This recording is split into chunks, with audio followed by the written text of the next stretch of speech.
Welcome to the 1980s.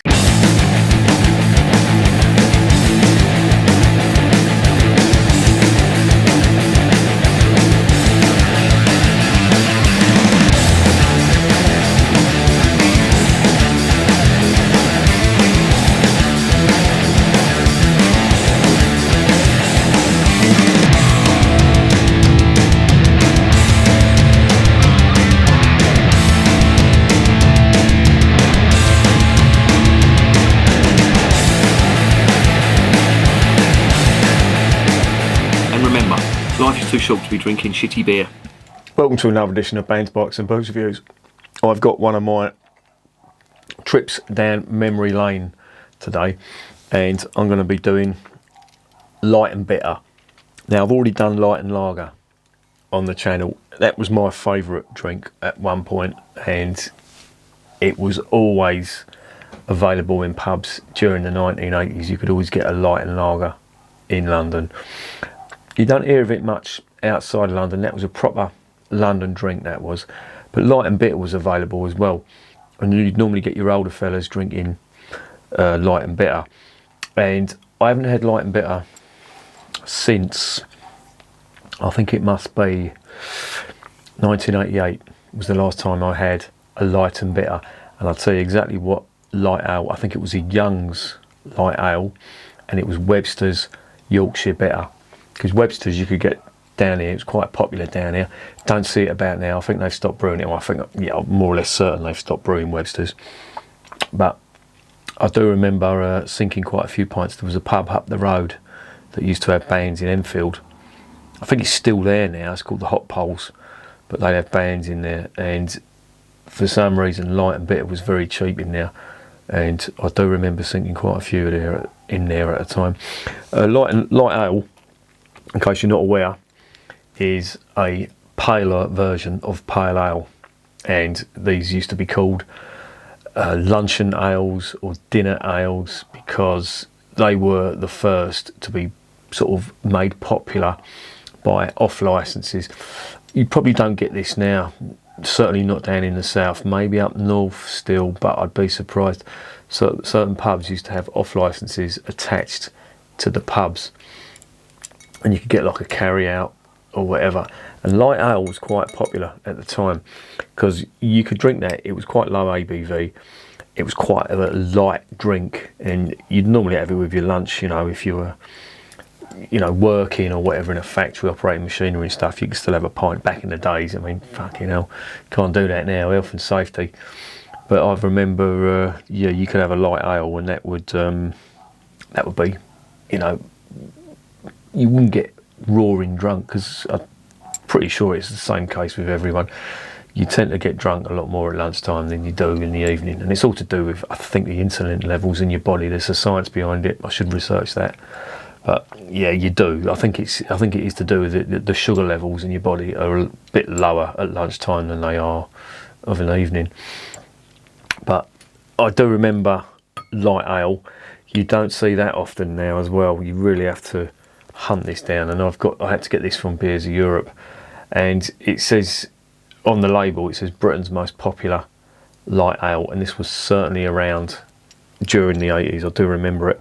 I remember Young's being around in the 80s as well. That was a light ale, and there was other light ales as well, but they're the two that I remember. And of course, Courage was a very popular drink down here, and the light ale was always available, never refrigerated, always on a shelf behind the barman on a wooden shelf, along with all the other bottled soft drinks. You didn't have them sprayers now. I'm really showing my age now, but it was always warm, and of course you're bitter. I'm using Banksy's Amber Bitter, and I know this is brewed by Marston's. This is dirt cheap. It's 86p in Aldi, and to be honest, it is not a bad pint. I have tasted a hell of a lot worse. And for 86p, you really cannot go wrong. I haven't reviewed this yet. I used this for my brown split. If you watch the brown split video, which is half a pint of mild and half a pint of bitter, that's what the brown split was, or half and half it was called at the time in certain areas. But I'm using that because it's a reasonably good bitter, and it's relatively cheap. So let's stop gassing. Let's get these open.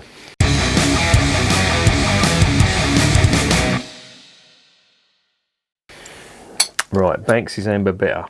The ABV on that is quite low. It's 3.8, so perfect session bitter. And of course, this is 3.2. It's 275ml bottle. It's not 330ml.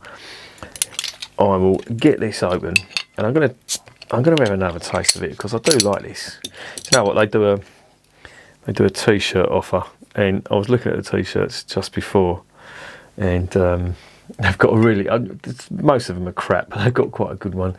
It says the wife's the keeper. She's got massive hands, you know, obviously a reference to a goalkeeper. I might get that, and I'll watch the missus go absolutely mental. There's the cap.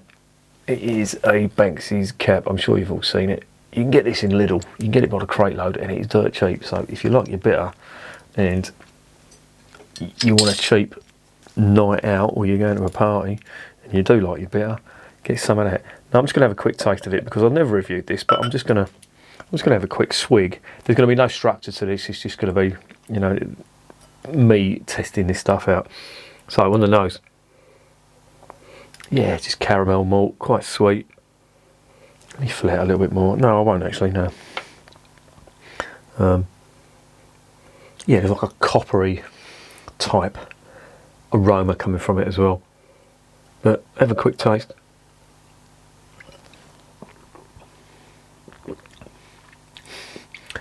Yeah, it tastes like a proper 80s bitter. But it's okay for the money.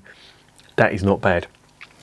It's just a bit of caramel malt, very light bodied, reasonable amount of carbonation, and yeah, it's got some bitterness on the arse end of it, like earthy hop bitterness, and yeah, this is perfectly acceptable.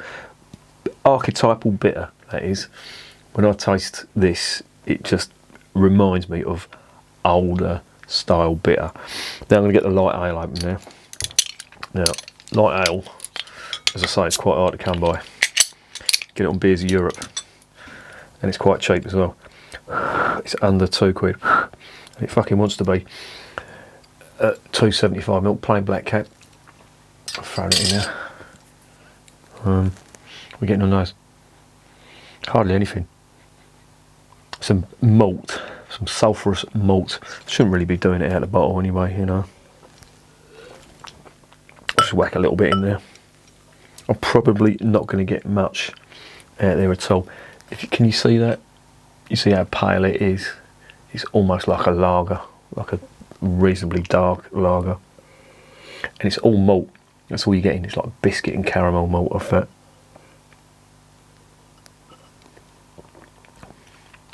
Very light, very pleasant as well. Super sessionable, and I can see why this was. Now they called it a dinner ale. You know, if you're eating, it's the equivalent of having quite a light beer with your dinner, and I imagine that would go with anything. So let's get the light and bitter underway. Now, of course, everybody drank light and lager and light and bitter for two reasons. One is because back in the 80s, the beer was of dubious quality, and that's a fact. I don't care what anyone who knows that, it was of dubious quality. But the main reason, and of course if it's dubious quality, you add the light ale, that would dilute it, give it a little bit more flavour. Second reason is, and if you look at that, that's over half a pint. That's what a barman would pour you, unless they were really strict. The way they got round it, they poured the light ale in first, which is a fucking snaky tactic. A good barman would give you the bottle and that, and you'd be topping it up as you're talking, but you'd get more for your money. So you got half a pint in there. The bottles, I don't remember them being 275, they were 330, so they've probably done that to stop people getting more than a pint. That's a bit fucking snaky on their part, but yeah, there you go. You just pour that in, and usually you'd have a little bit left over because it'd be more than a pint. That's probably going to fill it up now. Yeah, it is. Look, you'd have a little bit more because normally it'd be 330. That'd be your full pint, and that's what it'd look like. Typical 80s light and bitter, no head on it whatsoever. See, look, that's unthinkable, getting all that in there. So, there's your light and bitter. Let's get it down the hatch. Cheers.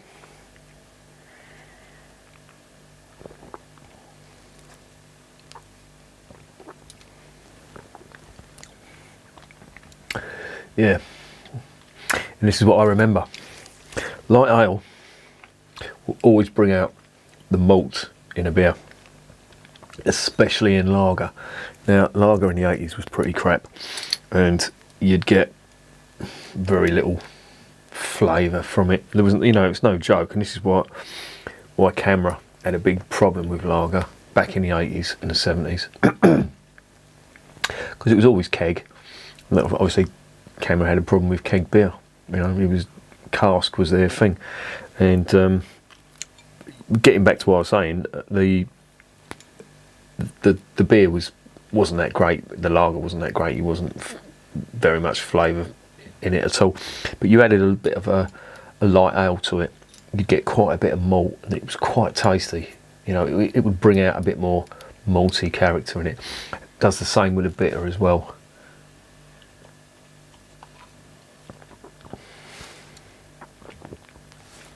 So you're getting like a biscuit and caramel malt, and there's not much body because, in keeping with the 80s, there wasn't much body on them sort of beers. You'd get body on like ESB, Fuller's ESB and Old Peculiar and stuff like that, but you wouldn't get it on your average.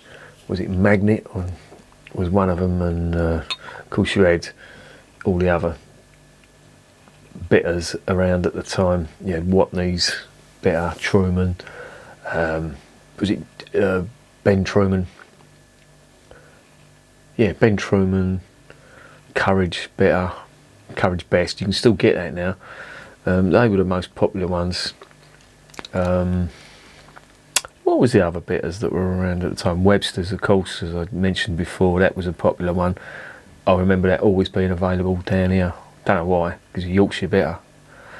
And I remember that was advertised by the comedian, the black fella comedian, the old boy. Quite funny actually. At Army Docks. What was his name? Very funny bloke. Yeah, I remember watching some of his sketches, and they aged really well. But yeah, this is sort of a trip down memory lane.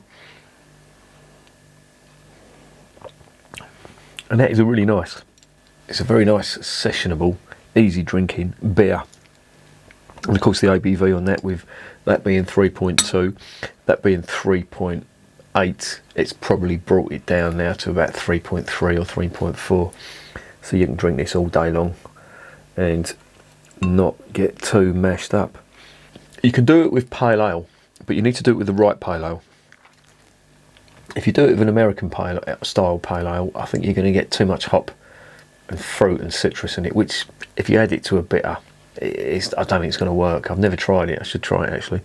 But if you try it with, obviously you've got to get the mixer right. So if you get like a traditional British style pale ale, which they're becoming more and more hoppier now, but Adnams do one, and for the life of me I can't remember, but is it Ease Up?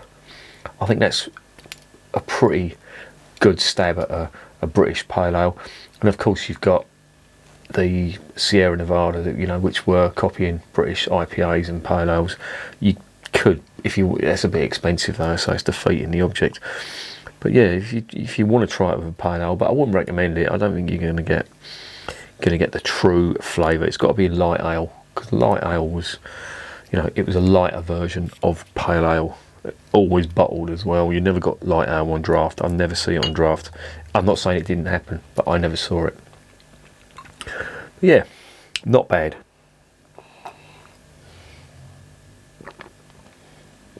There's more malt character in there now.